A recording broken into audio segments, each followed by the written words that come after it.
Good evening once again. I know that you are all excited to know about the price.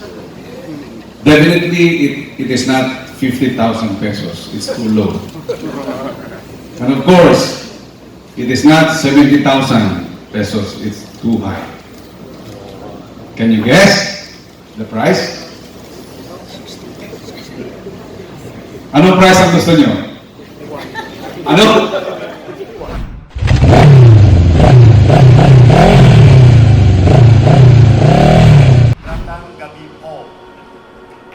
I am Shin,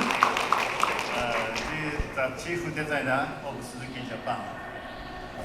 On behalf of Suzuki Japan, I am very glad to be here to finally present to you this new motorcycle. We have invested a lot of time and effort in developing this motorcycle.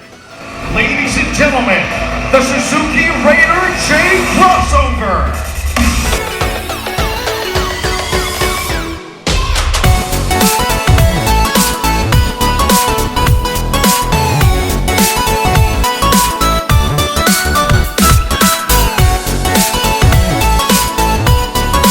Taking into consideration the different road types here in the Philippines, as you know, major thoroughfares are paved roads, but there are a lot of unpaved roads left, especially in the Visayas and Mindanao regions, the upper north, the far north.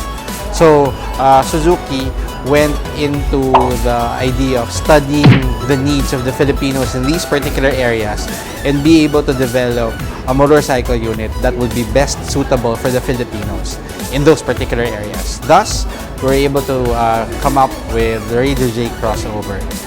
It's a 115cc engine, of course coming from the DNA of the Raider, which speaks about power and speed. Currently, it has, based on internal testing, it has a fuel efficiency of 65.65 kilometers per liter.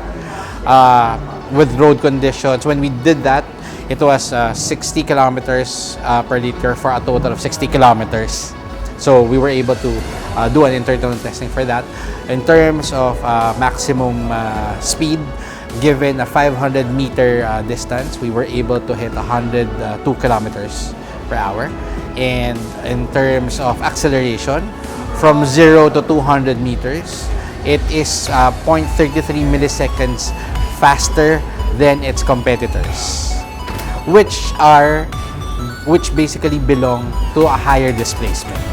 So bottom line, you have this machine, a brand new machine coming from, of course, the family that produced the RMZ and the Raider. It's a combination of these two really unique motorcycles, and it's handsomely priced at 63,900, making it very affordable to the Filipinos.